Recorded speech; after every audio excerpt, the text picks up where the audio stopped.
In case you're just joining now, we just had an attack by Spider-Man. Make sure you watch the replay of this video. Yeah, alright, so this is the juicy part. We're gonna take this tie off. We're gonna make this more comfortable. Let's go. I quit my job so I don't have to wear a tie anymore. So why am I wearing a tie? If you stay for the whole event, maybe we'll just do the wax no matter what.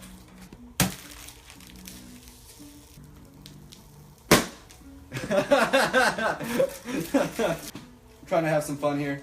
Alright, so let's go.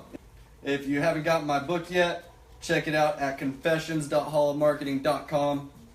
So when you go to finance your car, what they call in-house, like if you go to a used lot, they're going to tell you, hey, we can get you financed no matter what. It doesn't matter, no matter what your credit is, down payment is, we're going to get you financed. However, your interest rate's going to be like 24. I've seen 24.99%.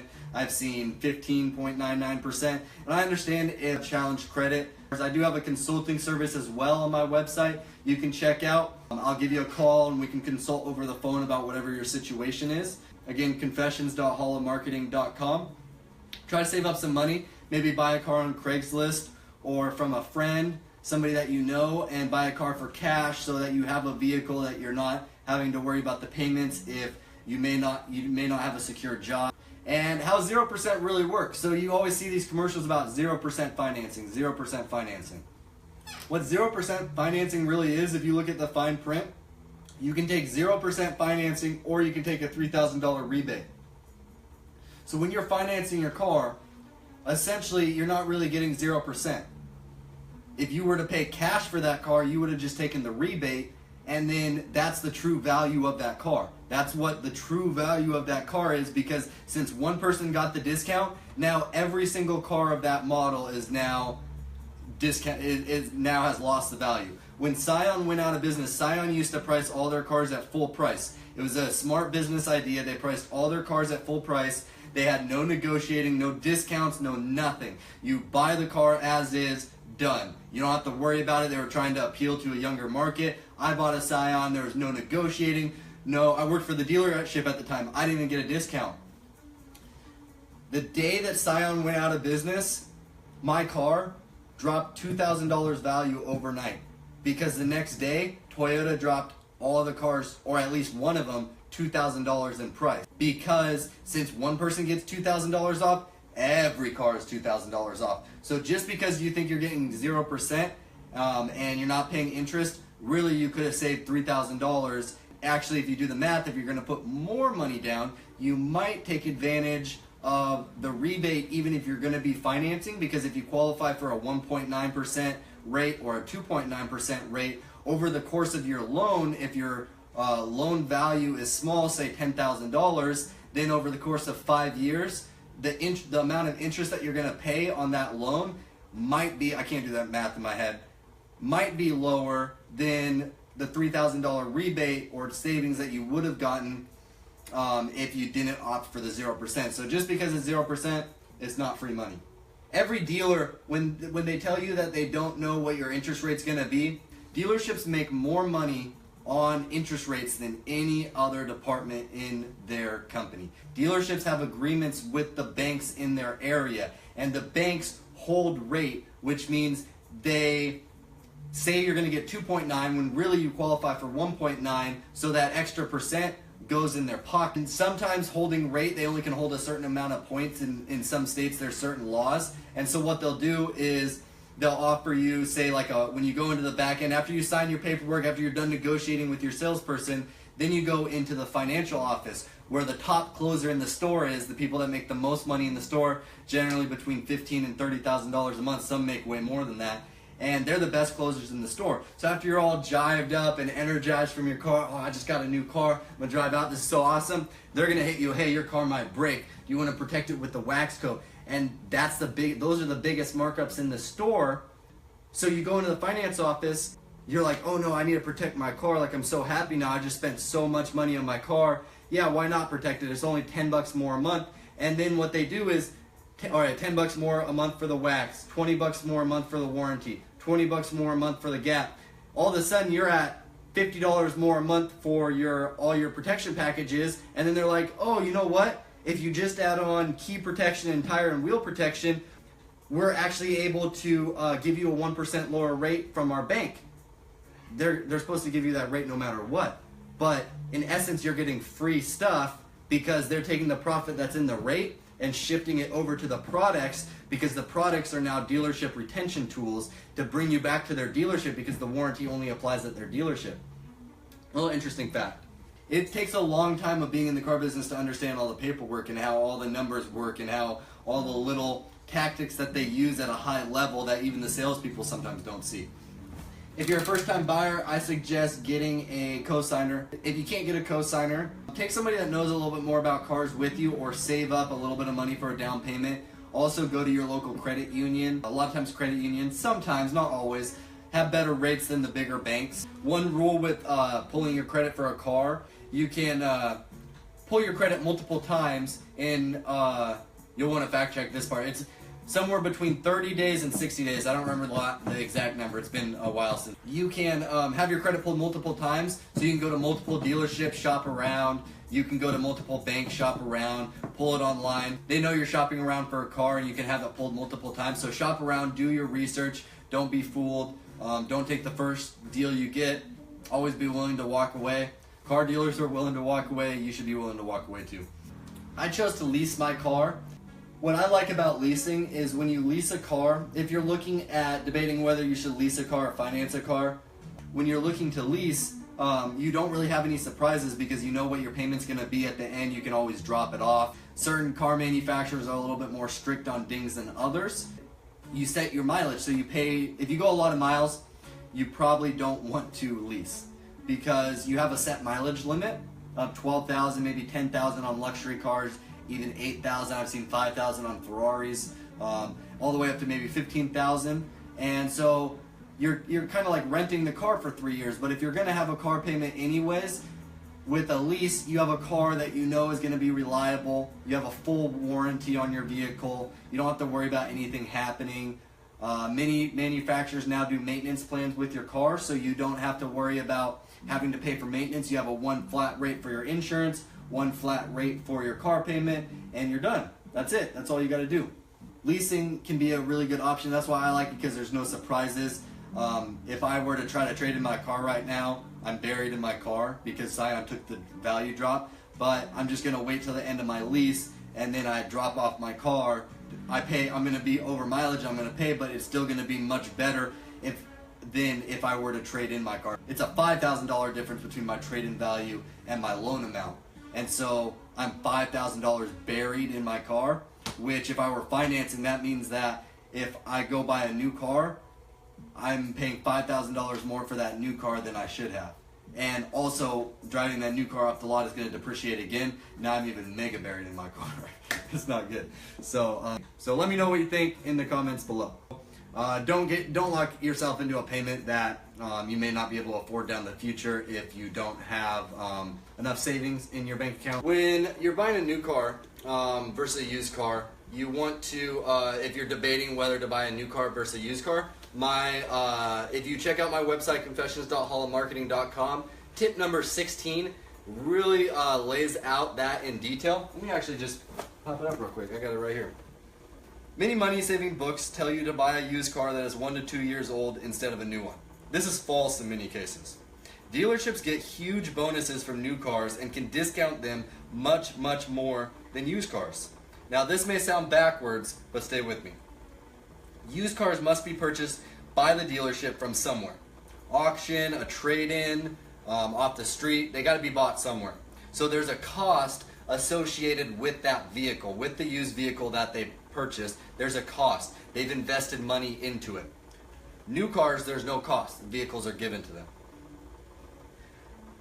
Plus any work that has to be done to it. So if there's tires that have to be done, if there's body damage, detail, the wax, advertising fees, all that money is factored into that cost of that vehicle.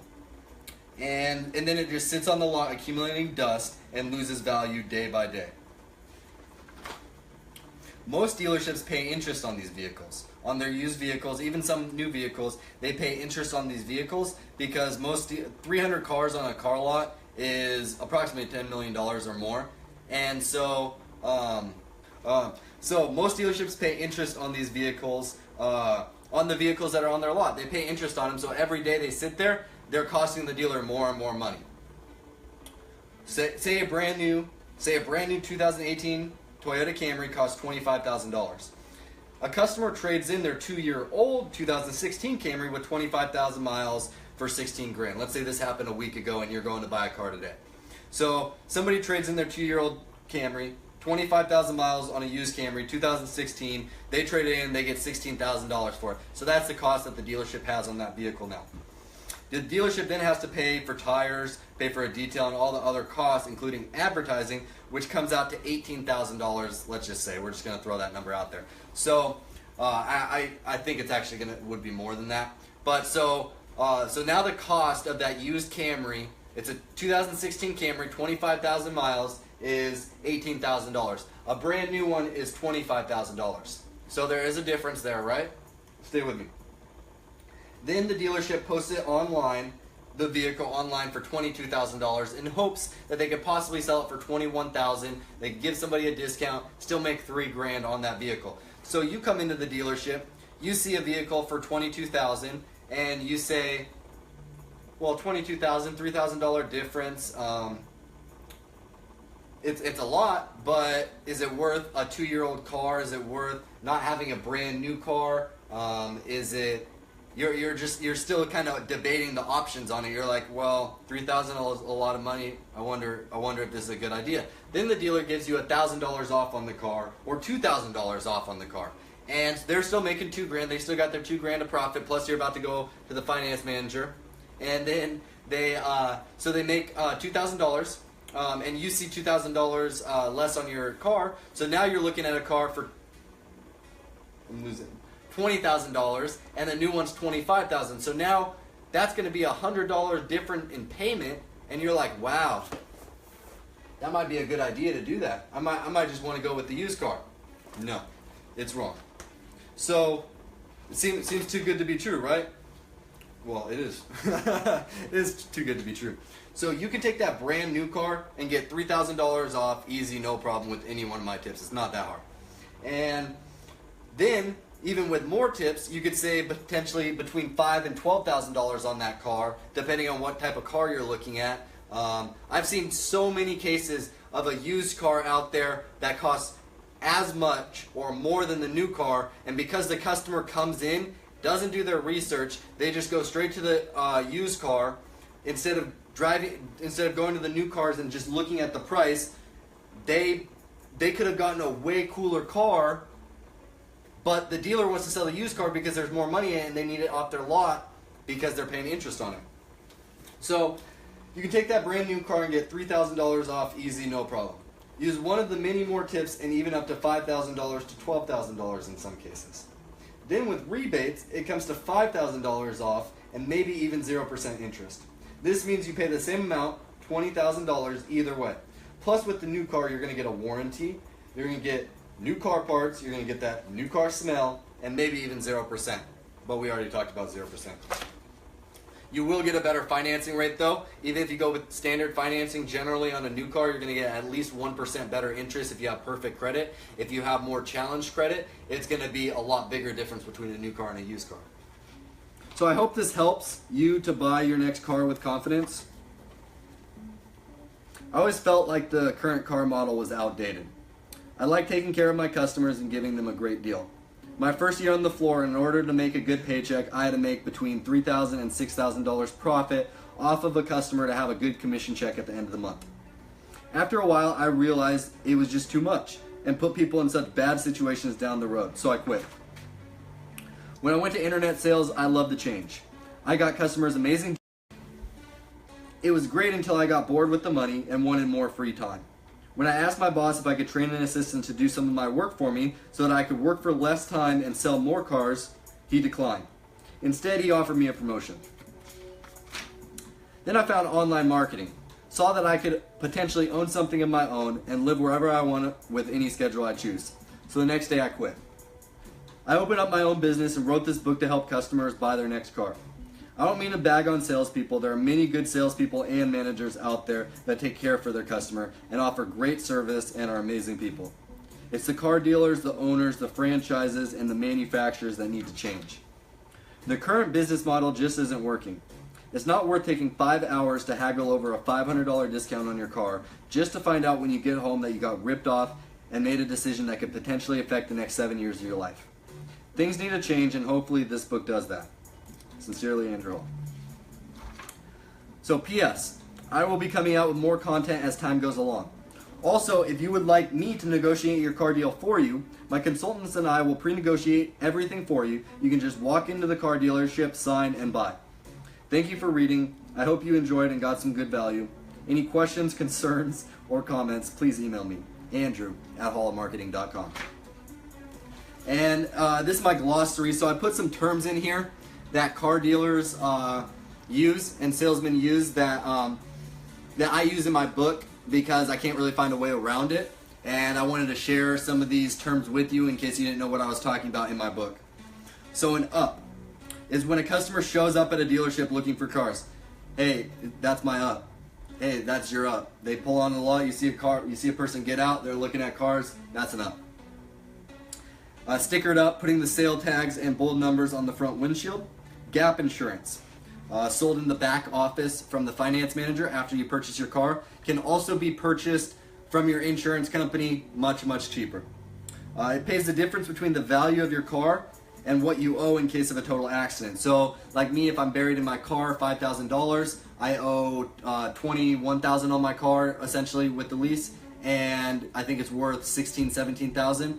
Then if, let's say I go and total my car right now, and then my car is completely damaged, well, instead of fixing it, they're gonna write me a check for what it's worth, which is $17,000. But in order to pay off my loan of whatever I just said, $21,000, I need to compensate for $5,000 in there, and so the gap insurance pays that difference, so you don't get stuck with a huge payment. Maintenance plan. Some franchises include a maintenance plan on all new cars for a set number of years. Some dealers offer this in addition or a standalone product. And this is just my glossary. These aren't necessarily tips. I'm throwing some extra stuff in there. But finance office, sometimes called the business office. This is where the finance manager or business manager works. This person is the top closer in the store and can make more money than the store manager. This is not by accident. You talk to this person after you are hyped up on your car. They then go to tell you on how you need to protect it and how it might break. Well, since you think negotiation is over, they can whack you. And what whacking you is when the dealership makes $5,000 or more from your car deal, otherwise known as a 5-pay, a 6-pay, a 7-pay, and 8-pay. A rebate, a discount that the manufacturer gets. You don't have to mail it in, it's just discounted off the car. It's just funny names so that it confuses you, the consumer. Many manufacturers do this on all of their cars. So the full price of the car is irrelevant because it is always discounted. Many manufacturers do this on all of their cars. Yes, so I've seen cases where, I think I talked about this a little bit, but if let's say like on my Scion, I got a Scion FRS. There's no rebate on my car when I bought it. Now there's a $2,000 rebate. So since I paid full price for my car is now not just depreciated because it drove off the lot, but an extra $2,000 because the guy down the road got $2,000 off on his FRS. So now the market value of FRSs are lower. It's the same thing in the diamond industry. Diamonds really aren't worth what they're worth, but since they can keep the diamonds in a low supply because they hoard them in their warehouses, they can inflate the prices on diamonds with price manipulation because they're really they're just pretending like there's not a lot, which there are. But if there's not a lot of them, they can charge whatever they want. And if they're all in agreement with each other to charge what they want, then you as a consumer have to pay that. So they may hold this to so if you don't know about the rebate, if you don't do their research, they may, like what I was talking about with the financing rates, they may hold that rebate from you until the very end of the car deal, and then try to sell you, they may hold this till the very end to maximize how much you buy from them, and at the end, they look like the good guy, giving you a discount even though they had to do it anyways. On trucks, domestic trucks, these can be up to $10,000 in some cases. Just the rebate with no negotiating skills, no nothing, just a rebate. Imagine you went in the only month they didn't have a rebate and you bought your truck. Well, your value dropped instantly quite a bit. It dropped my value $2,000 overnight when Scion went out of business and dropped all their prices. Your trade-in. A trade-in is a vehicle, a bike, a boat, a motorhome that you sell or trade into the dealership. Back end. The money the dealers make behind the scenes that isn't involved directly with the price of the car. This includes accessories, labor, interest, protection packages, and many others. Excuse me. The dealers can adjust the numbers with a simple click of the button. I've seen it done. Accessories that should be $100. Hey, well, we're selling this car at invoice. I got to make some money somewhere, and the manager just changes the accessories higher to compensate for the money they lost somewhere else. So there's a whole deal going on. Remember, they prepare every day for this. Since you only talk about price and don't exchange paperwork with your friends always ask, how much did you pay for your car? You might say this price, and you might say, I bought it for $20,000. And your friends are like, oh my gosh, that's amazing. You got a great deal on your car. Little do you know, since the paperwork's so hard to read, you really didn't get a good deal because they whacked you on the other things. Blanking, not selling any cars all day. Make rate. Making rate is when the dealership increases your interest rate from what they really get at the bank with their partnership agreements. This is one of the biggest money makers and can get into the $10,000 range real quick. Close. Getting someone to agree with you or finishing the car deal with your name on the dotted line and you driving off the lot with your newly purchased car. Taking delivery. Driving off the lot with your new car. Delivery. Handing you the keys, going over your books, setting your Bluetooth up for you on your touchscreen, programming your favorite stations, showing you how all the different features work, and walking around your car to ensure 100% quality. Always walk around your car before you leave. Dealer trade. When two dealerships of the same manufacturer swap or buy each other's car at no cost, at cost, so that they can complete the car deal at their location. All franchises compete heavily against each other. Dealer trades are a necessary evil that dealers dislike and charge extra on, so be careful. And this is just a glossary explaining these terms. I show you how these relate to saving money in my 81-page ebook, which you can find at confessions.hallofmarketing.com. I think I might just wax my chest with the strip anyways, because I don't want to disappoint my viewers, and just because I don't get the viewers that I was hoping for, I still want to deliver for those of you that are still watching and those of you that are going to get back on. So stay on, viewers. We'll wax my chest. If we can get to 1,000, we're going to shave my eyebrow, and I'm still going to be doing videos next week, so that would be fun. And then at 10,000, if we get to 10,000, I'll let viewers choice. I was thinking about running over my car. My buddy's got a truck. We were just gonna put his truck on my hood of the car. Then he'd punch a hole in my wall. We take a baseball bat to my windshield, smash my screen door. Like, I'm trying to make this fun for you guys. I know most people don't want to just watch a seminar about saving money, so I'm making it fun. I don't mind sacrificing myself for your entertainment. We're trying to have fun here. I want to make these fun. And so hopefully you like this video if you're still here. And if you're not, come back, join me. We're going to wax my chest. In case you're just joining now, we just had an attack by Spider-Man. Make sure you watch the replay of this video. Anyways, a smart key. This is a key that sends a wireless signal to your car so you can have push button start. And I'm just reading this right now. This is my free glossary. You can find it at confessions.hallofmarketing.com.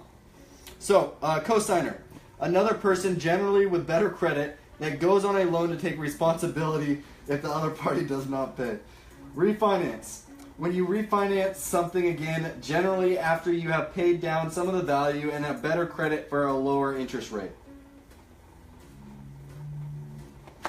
Dealer trade. When two dealerships of the... I did that twice. Alright, that's the free copy. So, Domestic. I discussed that in the live stream. Car brands from America, Ford, Chevy, Dodge, etc. Now most of most of the time they outsource most of their work anyway, so it's not really built in America. Import cars from Europe or Japan, and buried. When you owe a lot more than what your car is worth, car deals can range anywhere from $100 to $15,000 per car deal, how much profit the dealer makes. And so many deals are only $500 to $1,000 profit. But a few people, usually with bad credit and in sticky situations, like I am right now, are really the people who keep the lights on at the dealership. So I want to provide as much value to you as possible while making this fun. And so I'd love to hear your opinion on how we did. I think we're going to take a 3-minute break and wax my chest. So we're going to take a 3-minute break real quick. We'll be right back. And we're going to wax my chest. So if you're on right now, we're about to wax my chest. If you're around anyone, make sure you're watching it within 3 minutes. We're going to be waxing my chest. Fuck! Alright. I'm not looking forward to this. This is, that's the biggest one. I'm not looking forward to this. Alright, so check this out. Don't think. Just go. Whoa! In the opposite direction of hair growth, I just put it on sideways. I'm not going to be able to pull this off. I don't think that my body would let me. I think it would stop me. Oh! Fuck! God damn it! Oh shit. Woo! I hope you guys like that. Look at this shit. Can you see that? Ow. Ow. Well, alright guys, I delivered. Hopefully you liked my live stream. Check out my book, confessions.hollamarketing.com. You guys have a great rest of your Labor Day weekend. Stay tuned for more videos. Have a great day, guys.